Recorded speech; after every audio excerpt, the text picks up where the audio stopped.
producer of radio's outstanding theater of thrills, the master of mystery and adventure, William N. Robeson. During its long and distinguished career on the air, Suspense has never taken an editorial stand until now. Now we state unequivocally that this program is against murder. Oh, we play around with the more titillating and entertaining aspects of murder from time to time, but fundamentally, we're against it, as a personal, national, or international policy. Only those in favor of murder will find anything objectionable or controversial in the next half hour. The story you're about to hear is but a tiny word of protest. Perhaps it is too little, but please God, let it not be too late. Listen then, as Everett Sloane stars in The Voice of Company A, which begins in just a moment.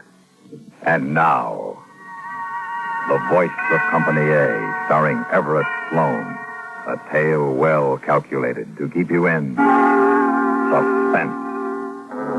I sat in my lab at Cape Canaveral near the giant missile that would launch our transmitter.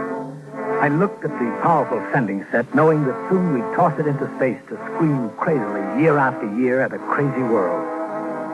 We tried to keep the lab quiet, isolated, but in the last few days, the tension of the mess outside had somehow trickled in. I was bushed.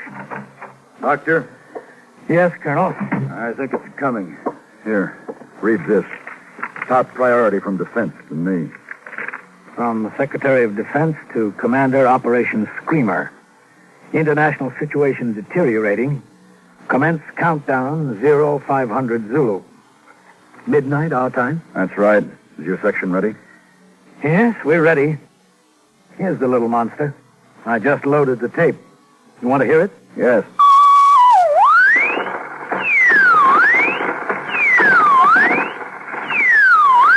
Oh, brother.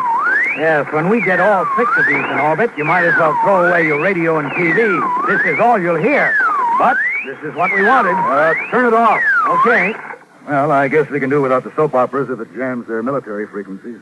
The soap operas will lose their audience anyway when the ballistic missiles hit. You know, this thing will probably survive us, Colonel. You ever think of that?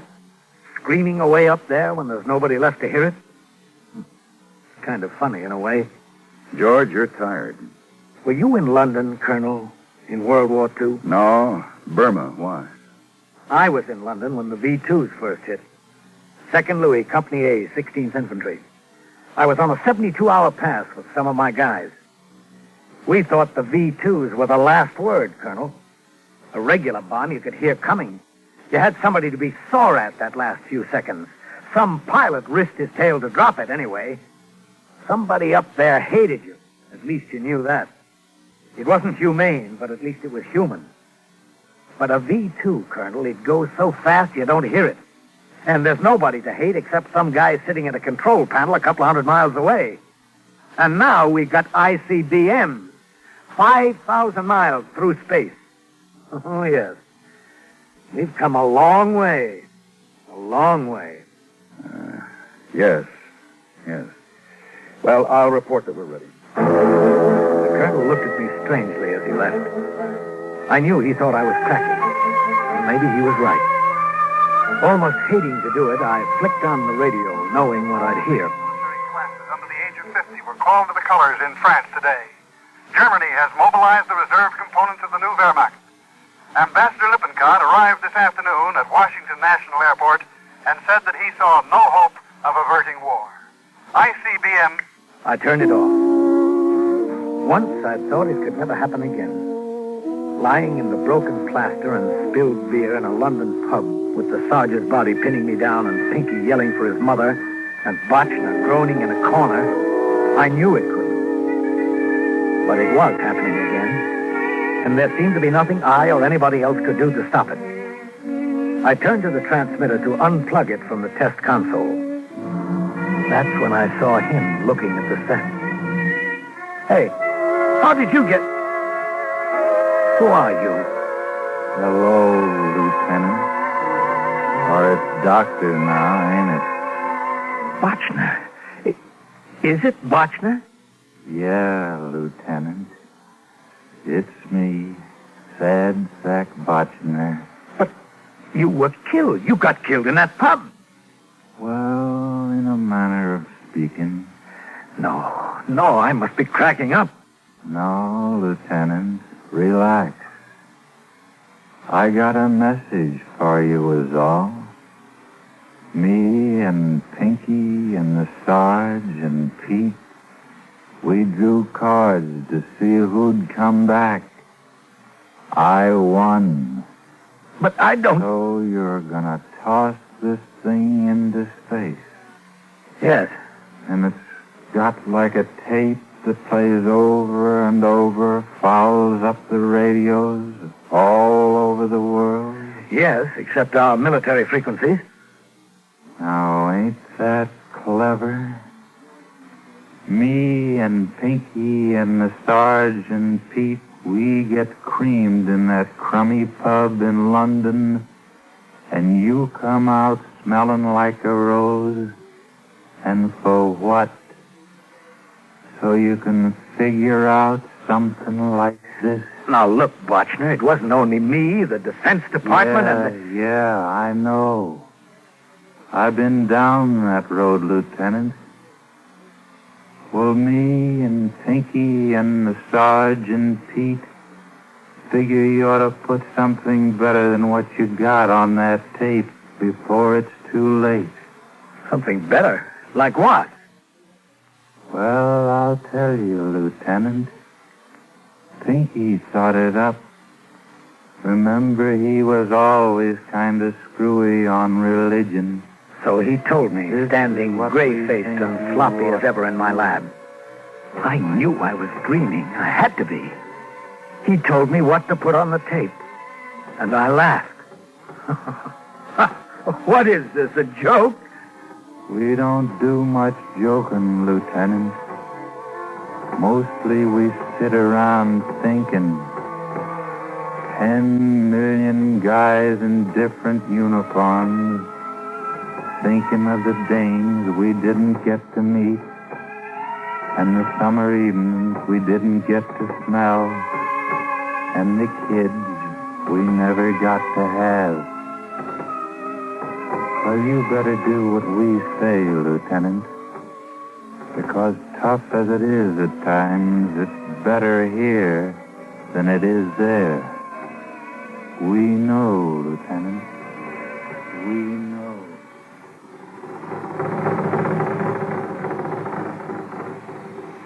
In a moment, we continue with the second act of Suspense. And now, starring Everett Sloane, Act 2 of The Voice of Company A. I sat for a long time wondering if I'd really seen Botchner, wondering if I was losing my mind. And this idea of Pinky's, or whoever it was, it was crazy. But I knew suddenly that I had to try it. I had to try it, but I had to move fast. Once the installation crew arrived to pick up the jammer, it'd be too late. There were almost 100 technicians working in my section. Like any group of Americans, they came from every background. Some, like von Terhoff, were newly naturalized citizens. I buzzed my secretary on the intercom. Yes, Doctor. Get von Terhoff up here right away, Carolyn. And, Pierre Duval, he speaks French, doesn't he? Yes. And that new technician, Barbara Chang, does she speak Chinese? Yes, I think so. Why? Send her up. Who speaks Russian? Russian? I don't know. Poznansky. A lot of Poles know Russian. Send him in, too. And, Carolyn. Yes, Doctor. I want to see them one at a time. It was easy with Duval and Poznansky. They accepted my story without a question. But von Terhoff looked at me strangely. I did not know you were a religious man here, Doctor. You say that this is for your minister? Yes, it's just an idea he had for next Sunday's sermon, Von. If you'll just speak into the mic. Well, it seems to me a strange time to... Well, it'll only take a minute. All right. Yeah, ready? Ready. Du sollst dich töten. The pretty Chinese microwave expert was so enthusiastic, I hated myself when I lied to her. I hadn't been to church since World War II. He couldn't matter to his congregation, Doctor, but A native Chinese wouldn't understand the religious significance. Well, why not? Well, Confucius put it another way. Well, recite that then. Wun hui jogi sigogin yeloi wayi go dagani dasi guago gini. When she left, I held the mic in my hand for a long while. Finally, feeling strangely humble, I recorded the English version myself. When I was through, I spliced the tape into a loop like the jamming tape so that it would repeat over and over, year after year. I took the jamming tape out of the transmitter and started to put in my new one. Was I crazy? Then I remembered the twisted bodies in the London pub, and Pinky and the Sergeant Pete, and of course, Sad Sack Botchner. They seemed suddenly very close. I finished. The installation crew arrived and took the transmitter away, and soon it was midnight and the countdown began. 30 minutes. Authorized personnel. My launching station was in the blockhouse, but if I got there too soon, I'd have to ground test the screamer, and the colonel would learn what was on the tape. And if I didn't get there at all, they might not launch. So I waited and waited, watching through the lab window while the last man left the missile gleaming in the Florida moonlight. It was the longest half hour in my life. T-minus 3 minutes, 30 seconds. They were looking for me now. It was time to go. Running across the sand, I looked up at the missile. There, high in the nose, rode the sphere that carried the jammer. T-minus 2 minutes. Condition red. Had I cut it too close? Clear the launch. As I reached the concrete blockhouse, the missile seemed to be straining at an invisible leash. Vapor from its liquid oxygen was curling about its base. T-minus 1 minute. Hey! 59. Hey, let me in! It's Dr. Green! 56. I looked again at the huge rocket. I could hear the pumps beginning to deliver fuel to the nozzle. In less than a minute, 250,000 pounds of fiery thrust would blast the area, and I'd shrivel like an ant on a hot coal. Hey! Hey! 41. Dr. Green, holy cow, now get in here! 38. 37. Where's the colonel? Right here. Where have you been? This thing hasn't been ground tested. Well, it isn't necessary. It'll transmit. Countdown procedure says do it, we'll do it. Now move, Doctor. Well, I checked it on the console. I tell you, it'll transmit. I want to hear that signal. It'll work, I tell you. Oh, help me, Doctor. If you don't get going, I'll stop the launch. Now tune it in. 19. I had to do it. 17. As slowly as I could, I twisted the knobs on the test receiver. 13, 12, 11, 10, 9, 8, 7, What's that? What's going on? The colonel lunged for the panic button that would stop the launch. I grabbed his arm. Let me go. Hold that bird. Corporal, put this man under arrest. He's crazy. Or he's an enemy spy. Thou shalt not kill. Thou shalt not kill. Who is the enemy, Colonel? Who is the enemy?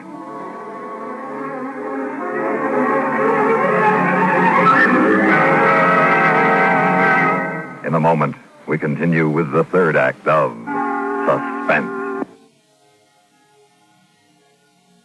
And now, starring Everett Sloane, Act 3 of The Voice of Company A.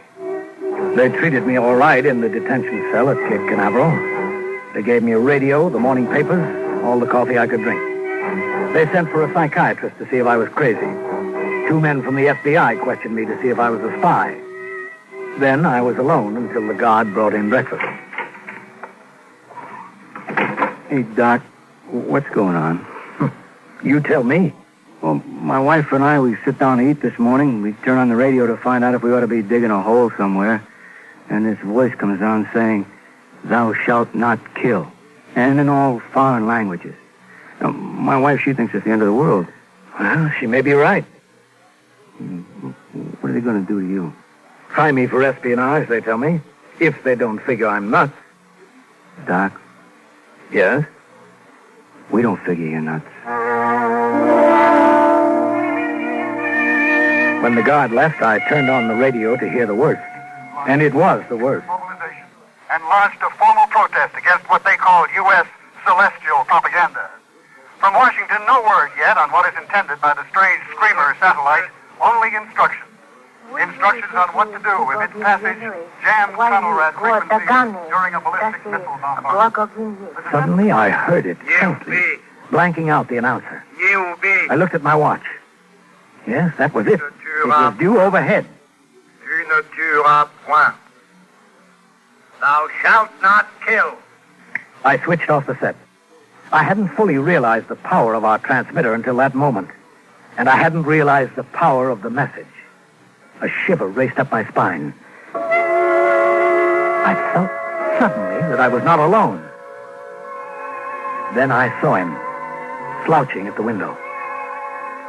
Bochner? Hello, Lieutenant. In the guardhouse, huh? Remember when you tossed me in the stockade for being AWOL? Well, this ought to square it. Pinky and the Sarge and Pete and me, we've been watching things. It's working out great. Oh, yeah, just fine. There's an awful lot of people don't want to fight this war, Lieutenant. You ought to see 'em in Europe and China. Yeah? Don't you fret, Lieutenant.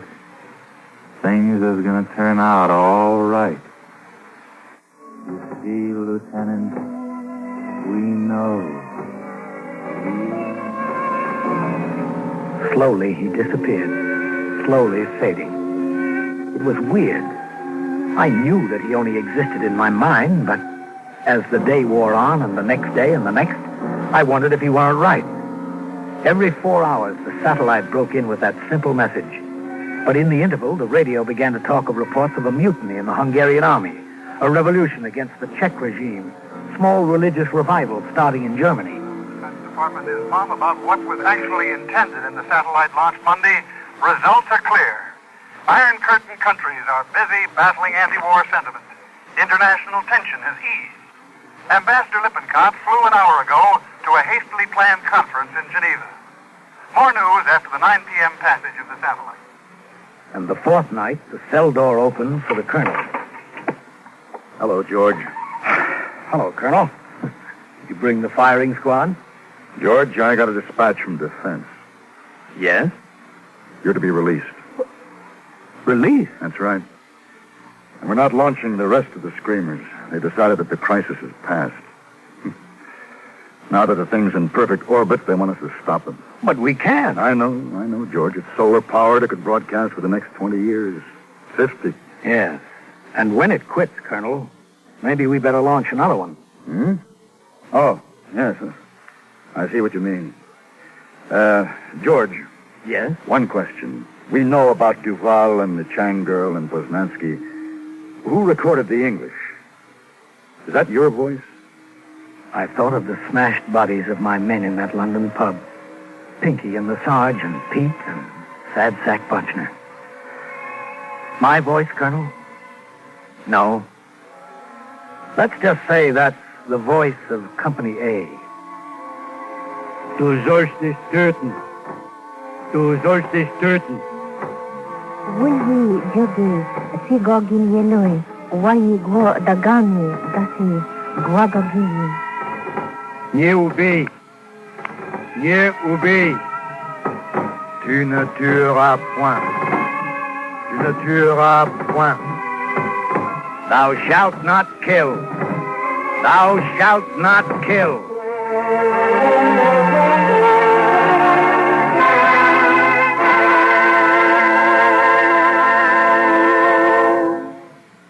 Suspense, in which Everett Sloane starred in William N. Robeson's production of The Voice of Company A by Michael Frost.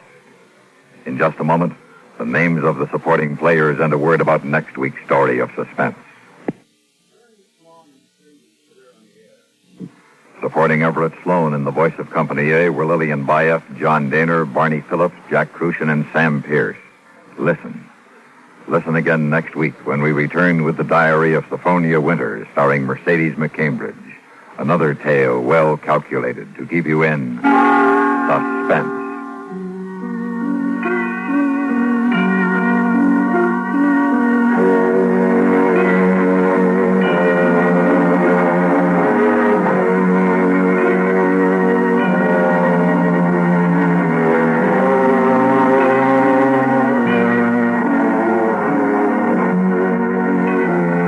Complete news first on the CBS Radio Network.